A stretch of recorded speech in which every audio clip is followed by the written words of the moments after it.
नमस्कार. डॉक्टर निर्मल कुमार फडकुले लिखित संत चोखामेळा अश्रूंची कहाणी हे पुस्तक आपण वाचत आहोत. आज आपण पुढच्या अभंगाला सुरुवात करतो आहोत. लिहिले संचिती न चुके कल्पांती, वाया कुंताकुंती करुणी काय. जन्म मरण सुख दुःखाचे गाठोडे, हे तो मागे पुढे बांधिलेसे. निढळीची अक्षरे साचतेची खरे, आता वोर बार करील कोण. चोखा म्हणे आमुची जैसी का वासना, तैशाच भावना होत जात. संत चोखोबा यांचं समग्र आयुष्य म्हणजे दुःख निराशेनं ओथंबलेली एक करुण कथा आहे. मनुष्य आपल्या पुरुषार्थानं आपलं व्यक्तिमत्व आणि जीवन घडवू शकतो हे विधान सर्वस्वी खरं आहे असं म्हणता येत नाही.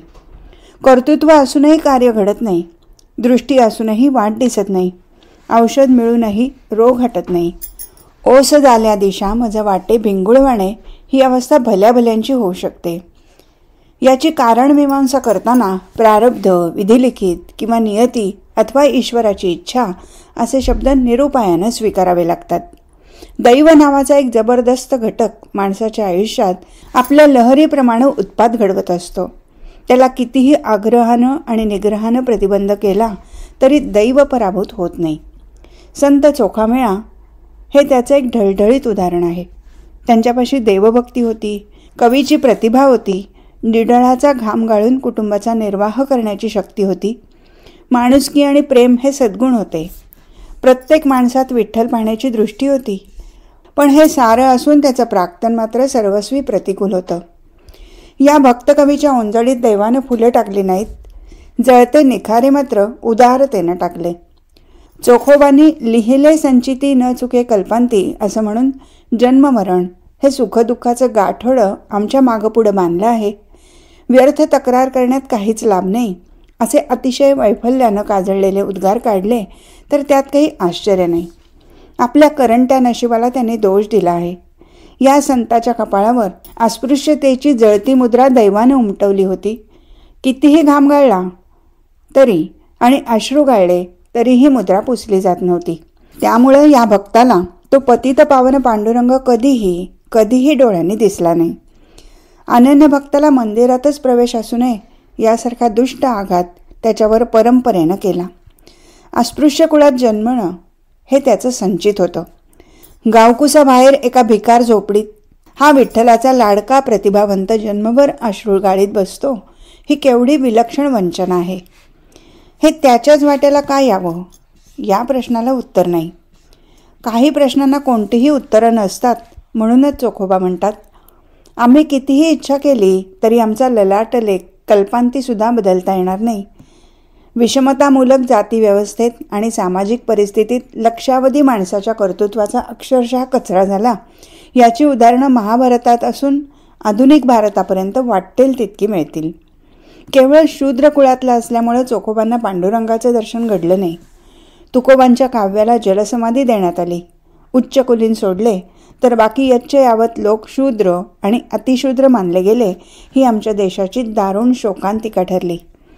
आता संतांच्या आणि क्रांतिकारांच्या विचार प्रबोधनामुळे जात आणि वर्ण यांच्या जुनाट भिंती कोसळू लागल्या आहेत हे सुचिन्ह आहे. आजचा चोखामेळा विठ्ठलाच्या पायावर मस्तक टेकवू शकेल. त्याला अडवणारी कुंपणं दुसऱ्या एका पांडुरंगानं मोडून काढली आहेत. आजचा चोखामेळा आपलं आयुष्य स्वतःच्या कर्तृत्वातून घडवू शकेल. तो निराश होणार नाही. त्याची आंतरिक प्रेरणा त्याला मार्ग दाखवेल. संतांच्या काव्यावर एक आक्षेप नेहमी घेण्यात येतो. संतांनी प्रारब्धवादाचं तुणतुणं आपल्या कवितेतून सारखं वाजवलं आहे. या आक्षेपात सत्य आहे. पण चोखामेळ्यासारख्या भक्तानं आपल्या आयुष्याची आणि व्यक्तित्वाची सर्व बाजूनी शिकार होत असताना दैववादी होऊ नये तर काय करावं.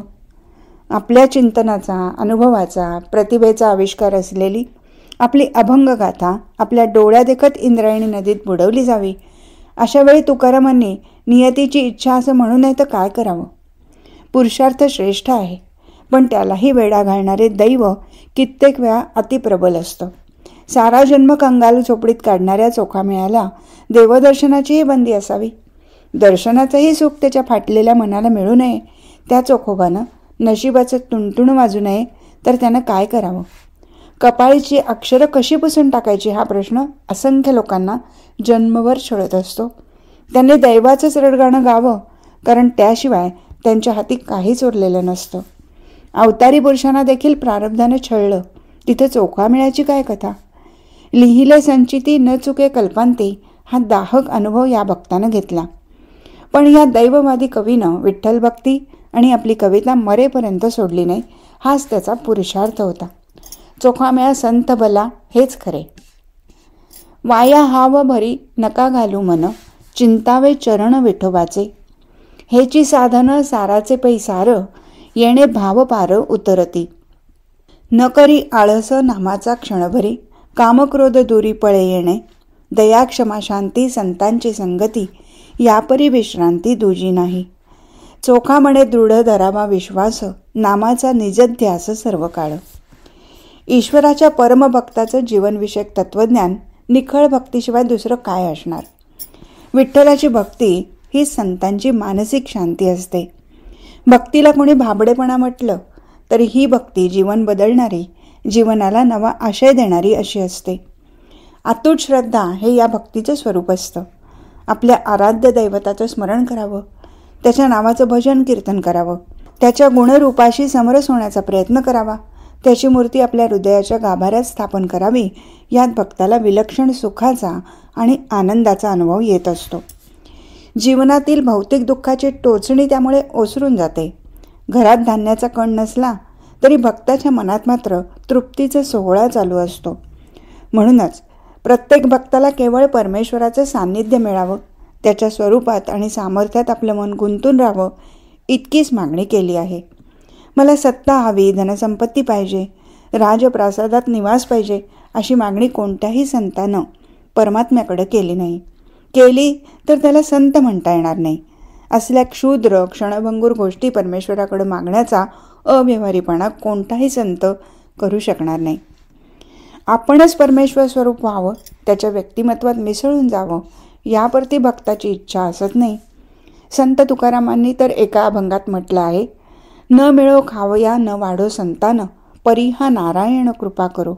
विटंब शरीर होत का विपत्ती, परी राहो चित्ती नारायण. ईश्वर भक्तीची अतिशय उत्कट परिणिती म्हणावी लागेल. नारायणाची कृपा आणि चित्तात राहिलेला पांडुरंग, यातच संतांच्या समग्र जीवनाची सार्थकता असते. संत चोखोबा हेही रात्रंदिवस आपल्या हृदयस्थ नारायणाच्या चरणावर नतमस्तक झाले आहेत. विठ्ठल हेच त्यांचं सुखनिधान, तेच त्यांचं सर्वस्व. माझी तो माऊली म्हणत ते विठ्ठलाच्या संगतीचा सतत लोभ धरत आहेत.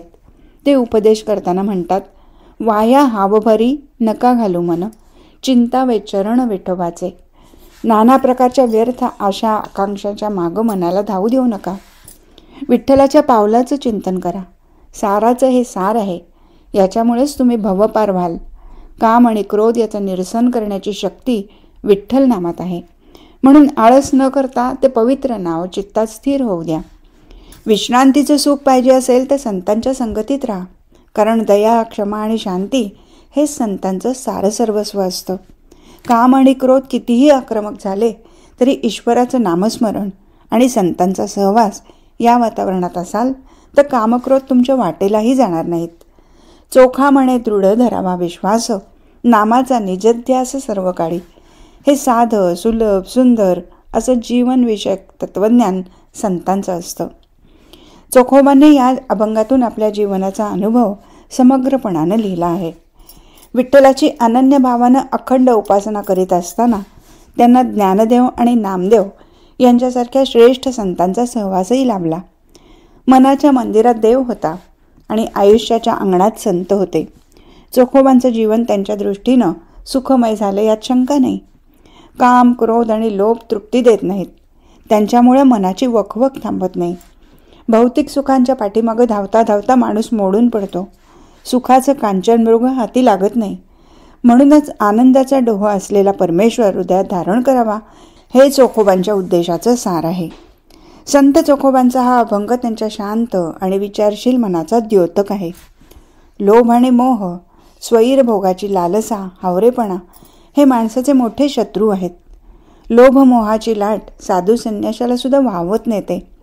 म्हणूनच संयमानं जीवन जगण्याचा मार्ग चोखोबा सांगतात. वासनेच्या चक्रव्यूहात सापडलेल्या माणसाचा विवेक नष्ट होतो. विवेकभ्रष्टाचा अधपात शतमुखांनी होतो. हा पारंपरिक उपदेश कोणत्याही काळात मनुष्याला आवश्यक आहे. आपल्या गरजा वाढल्या किंवा वाढवल्या की दुःख यातना आपल्याला घेरतात. कमीत कमी गरजा असणं हे सुखशांतीचं लक्षण आहे. पण गरजा वाढवण्याचं तत्त्वज्ञान अलीकडे प्रतिष्ठित बनलं आहे. यातून अनेक दुःखांची मालिका निर्माण होऊ शकते. संतांच्या सहवासात जी शांती आणि आनंद मिळतो त्यातच जीवनाची सार्थकता आहे. विठ्ठलाचं नामस्मरण ही चोखोबांच्या दृष्टीनं सुखशांतीची खरी अनुभूती आहे. नीचाचे संगती देवो विटाळला, पाणीये प्रक्षाळणी सोवळा केला. मुळीच सोवळा कुठे तो ओवळा, पाहता पाहणे डोळा जयापरी. सोवळ्याचे ठाई सोवळा आहे, वोवळ्या ठाई वोवळा का न राहे. चोखा म्हणे देव दोहीच्या वेगळा, तोची म्या देखीला दृष्टी भरी. रूढी आणि परंपरा यांच्यावर अत्यंतिक श्रद्धा ठेवणारे असंख्य लोक आहेत. अमुक एखादी गोष्ट प्राचीन काळापासून रूढ आहे म्हणून ती तर्कशुद्ध आणि सदैव आचरणीय आहे असा अंधविश्वास लोकमनात दृढ झालेला असतो. त्या संदर्भात सारासार विचार करून निर्णय करावा हे बहुसंख्य लोकांना पटत नाही. विचार न करता श्रद्धा ठेवणं म्हणजे अंधश्रद्धा. आपल्या संस्कृतीतल्या आचारविचारातल्या कित्येक गोष्टींची जाणीवपूर्वक चिकित्सा केली पाहिजे. अतार्किक आणि अशास्त्रीय गोष्टी, रूढी आणि संकेत फेकून दिले पाहिजेत. पण हे करण्याचं लोकमनात धैर्य नसतं. त्यामुळे कित्येक लोकभ्रमांना वज्रलेप असं स्वरूप आलेलं असतं. संत चोखोबांनी अशाच एका लोकसंकेतावर या अभंगात बोट ठेवलेलं आहे. ते म्हणतात, नीचाच्या संगतीनं स्पर्शानं देव विटाळतो. मग तो पाण्यानं धुवून सोळा म्हणजे शुद्ध केला जातो. खरं तर तो मूळचा सोळा आहे, तो ओळा कसा होतो हे पाहिलं पाहिजे. हा प्रश्न चोखोबांच्या मनात उद्भवणं अगदी साहजिक होतं. ते शूद्र होते. शूद्राच्या सान्निध्यात प्रत्यक्ष देवसुद्धा विटाळतो ही हास्यास्पद अज्ञानी कल्पना लोकमानसात खोलवर गेली होती. त्यामुळेच शूद्रांना मंदिरात प्रवेश नव्हता. त्यांनी मंदिराच्या कळसाचं दुरून दर्शन घ्यावं असा दंडक होता. देवाचं प्रत्यक्ष दर्शन घेतलं तर त्याची शुद्धता नष्ट होऊन जाते, तो भ्रष्ट म्हणजे ओवळा होईल ही समजूत काळ्या दगडावरच्या रेघेसारखी अमीट बनली होती. शूद्रांना देवदर्शनापासून कायमचं वंचित करणारी चुकीची शास्त्रज्ञा समाजानं शेकडो वर्ष प्रमाण मानली. शूद्र समजल्या जाणाऱ्या भक्ताच्या कित्येक पिढ्यांवर हा अन्याय होत राहिला. देव म्हणजे शुद्धतेचं, पावित्र्याचं आणि सामर्थ्याचं निखळ प्रतीक आहे. त्याच्या दर्शनानं आणि चिंतनानं साऱ्या पातकांचा उपशम होतो. पतितांना पावन करून घेण्याची शक्ती देवात असते. इतकं ह्याचं महात्म्य तो देवच. शूद्राच्या स्पर्शानं अशुद्ध किंवा ओवळा कसा होईल? प्रकाश अंधाराला नष्ट करतो, मग अंधारच उजेडाचा नाश कसा करू शकेल? अनंत सामर्थ्याचा, प्रेमाचा आणि क्षमतेचा, करुणेचा आणि शांतीचा अखंड वाहणारा झरा म्हणजे देवत्व असेल तर ते शूद्राच्या स्पर्शानं कलुषित होईल असं समजणं ही अज्ञानाची परमावधी नव्हे काय? संत चोखोबांनी हा प्रश्न उपस्थित करून तथाकथित पुराणांना आणि शास्त्री पंडितांना निरुत्तर केला आहे. देव हे त्यांच्या हिशोबी निरुपाधिक मंगलतेचं रूप आहे. त्याची आराधना ते जन्मभर करत होते. आपल्या सर्व प्रकारच्या दुःखांवर मात करण्याची शक्ती या चिरंतन महन्मंगल परम कारुणिक देवाकडून ते मिळवत होते. म्हणूनच ते विचारतात, सोवळ्याचे ठाई देव सोवळाच असतो. ज्यांना शुद्ध दृष्टीनं पाहता येत नाही त्यांना देव ओवळा दिसतो, त्याला काय करायचं? सोवळेपणा आणि ओवळेपणा या सीमांच्या पलीकडे देवपण आहे. जो मुळातच निर्मलत्वाचं निधान आहे तो तसाच असणार आहे. त्याच्या तेजोमय दर्शनानं मनाचा आणि जीवनाचा मलिनपणा संपून जातो, दुर्गंध निरसून जातो, शुद्धता आणि सुगंध यांची वाढ दिसू लागते. मी त्या सदैव शुद्ध असलेल्या ईश्वराकडे पाहू शकतो. माझा विठ्ठल मुळातच सोळा आहे. ओवळेपणाचा लेश मात्रही लेप त्याला लागू शकत नाही. चोखोबा हे स्वतः चोख म्हणजे शुद्ध होते. अंतर्बाह्य शुद्ध असलेल्या या भक्ताच्या शुद्ध देवकल्पनेचं हे तर्कशुद्ध विश्लेषण त्यांनी या अभंगात संक्षेपानं पण परिपूर्णतेनं केलं आहे. शूद्राच्या स्पर्शानं मंदिरं आणि मूर्ती अपवित्र होते ही अत्यंत मूर्खपणाची कल्पना आजच्या शास्त्रीय युगातही काही कर्मठांच्या डोळ्यात ठाण मांडून बसली आहे. पंढरपूरचं मंदिर साने गुरुजींच्या उपोषणानं अस्पृश्यांना खुलं करण्यात आलं, तेव्हा या दुराराध्य पुराणवादी लोकांनी एकच हाकाटी केली, आम्ही विठ्ठलाच्या मूर्तीतलं तेज काढून घेतलं आहे, असा भंपक युक्तिवाद काही सनातन्यांनी केला. विठ्ठलातलं तेज काढून घेण्याची शक्ती असलेले हे लोक स्वतःला विठ्ठलापेक्षाही श्रेष्ठ समजत होते. माणसाच्या स्पर्शानं माणूसच जिथं विटाळत नाही तिथे देव विटाळतो, ही कल्पना करणं हे वैचारिक दिवाळखोरीचं उत्कृष्ट उदाहरण आहे. देव हे शुद्धतेचं आणि असीम मंगलतेचं माहेरघर असतं. त्याच्या दर्शनानं स्पृश्य असो की तथाकथित अस्पृश्य असो तो शुद्ध होतो. मुळातच अस्पृश्यता ही एक घाणेरडी कल्पना विकृत विचारातून उद्भवलेली आहे. अस्पृश्यानं देव विटाळता तर पाण्यानं धुतला म्हणजे तो पुन्हा सोवळा होतो, हा विचार देवाचाच अपमान करणारा आहे. सोवळेपण आणि ओवळेपण या माणसाच्या डोक्यातल्या करंट्या कल्पना आहेत. देव या दोन्ही कल्पनांच्या पलीकडे आहे, हा बुद्धिवादी विचार चोखोबा मांडतात. सोवळ्या ओवळ्यावर त्यांनी केलेलं भाष्य तर्क कठोर आहे, ते स्वीकारलंच पाहिजे. माकडाचे परी हालविती मान, दावी थोरपण जगामध्ये, स्वहिता मुकले स्वहिता मुकले, बळे झाकी डोळे नाकधरी, माळा आणि मुद्रा दाविता ती सोंग, डोलविती अंगरंग नाही, पोटाचा पोसणा विटंबना करी, भीक दारोदारी मागत असे, चोखा म्हणे जगामध्ये भोंदू, तया कोण साधू म्हणे देवा. संत दीपस्तंभासारखे असतात, यात काहीच शंका नाही. प्रत्येकाच्याच जीवनमार्गावर खाचखळगे असतात, काटेकुटे असतात, वेडीवाकडी धोक्याची वळणं असतात आणि हा रस्ता पुष्कळ वेळा अंधारात बुडालेला असतो. प्रवास करणाऱ्या पथिकाला पायाखालची वाट नीट दिसत नाही. तो अज्ञानानं आणि मोहानं दिशा चुकतो, वेगळ्याच वळणाला जाऊन मिळतो.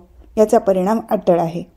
अंधारात अर्थशून्य भ्रमंती करीत एखाद्या खळग्यात पडणं हाच अशा प्रवासाचा इत्यर्थ असतो. पण हे टाळायचं असेल तर संत नावाच्या दीपस्तंभाचा प्रकाश त्या पथिकानं आदरपूर्वक स्वीकारला पाहिजे. प्रकाशाकडं पाठ फिरवून अंधाऱ्या वाटेनं चालणं याला मूर्खपणा याशिवाय दुसरी संज्ञा नाही.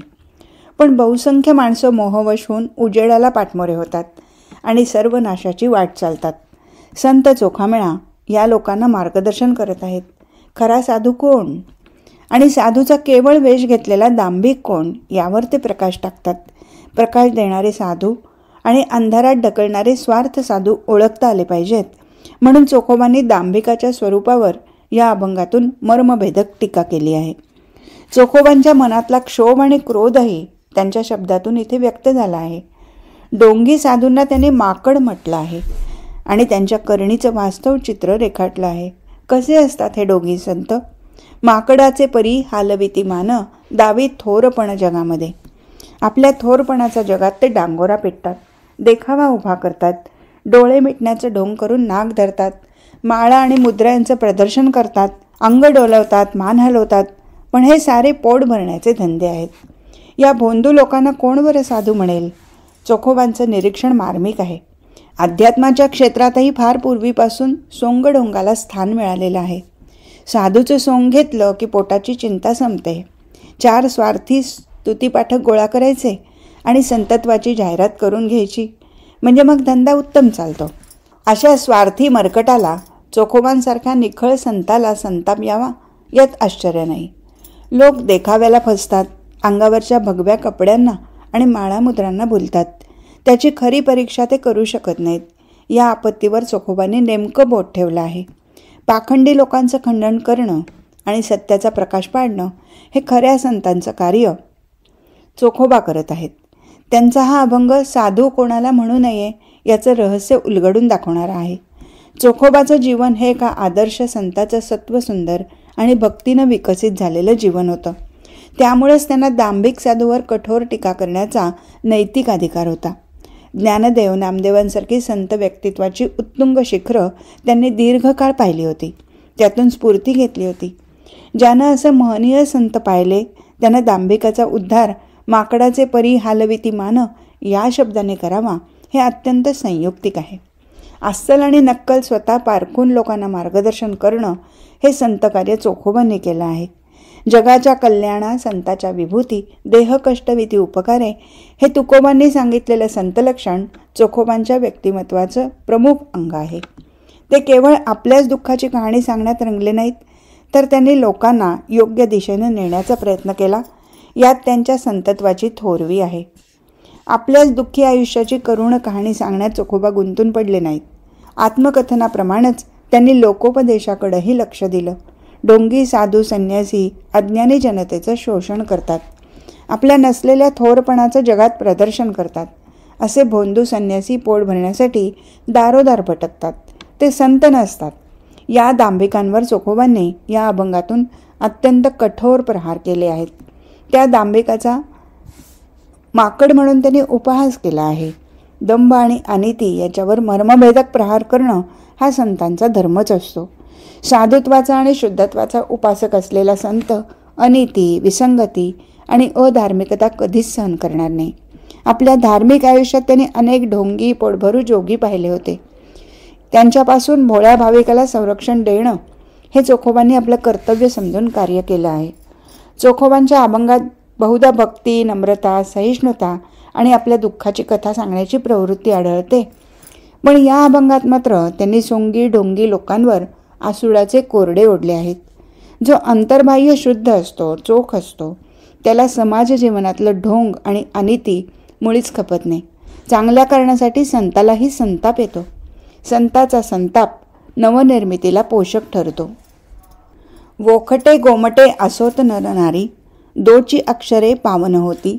न लगे अधिकार वर्णावर्ण धर्म, नाम परब्रह्म येची अर्थी. योगायोगादी जपतप कोटी, एक नाम होटी घडे तेची. चोखा म्हणे ऐसा आहे शिष्टाचार, नाम परिकर श्रीरामाचे. वारकरी संप्रदायानं आध्यात्मिक क्षेत्रात समतेची घोषणा केली. ज्याच्या हृदयात भक्ती आहे त्याला मुक्तीचा अधिकार आहे. जात, कुळ आणि वर्ण हे घटक भक्तीच्या दालनात अनावश्यक आणि अप्रस्तुत आहेत. जातीय उच्च नीचतेचा भक्तीशी कोणताही संबंध नाही. जात कोणतीही असो, वर्ण कुठलाही असो, भक्ती हीच प्रमाण मानली गेली. अन्यथा जातीचा आणि वर्णाचा अनावश्यक निरर्थक बडीवार पिढ्यानपिढ्या धर्मक्षेत्रात माजवून ठेवला होता. जो उच्च कुलीन आहे त्यालाच भजनपूजनाचा आणि मुक्तीचा अधिकार आहे अशी समजूत रूढ झालेली होती. पण वारकरी संप्रदायानं भक्ती संपन्न हृदयाला महत्त्व देऊन बाकीचे सर्व गौण घटक पुसून टाकले. सर्व जातीच्या लोकांना, विशेषतः समाजाच्या खालच्या स्तरातल्या स्त्री पुरुषांना भक्तीची सनद मिळाली आणि त्यांच्या मुक्तीच्या मार्गातला अडसर दूर झाला.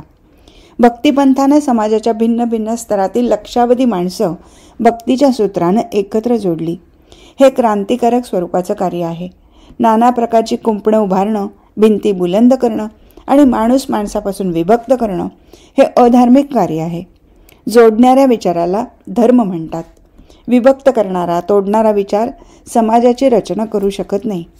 परमेश्वराच्या दरबारात ब्राह्मणापासून शूद्रातिशूद्रापर्यंत आणि ज्ञानवंतापासून अज्ञानापर्यंत सारे समान आहेत.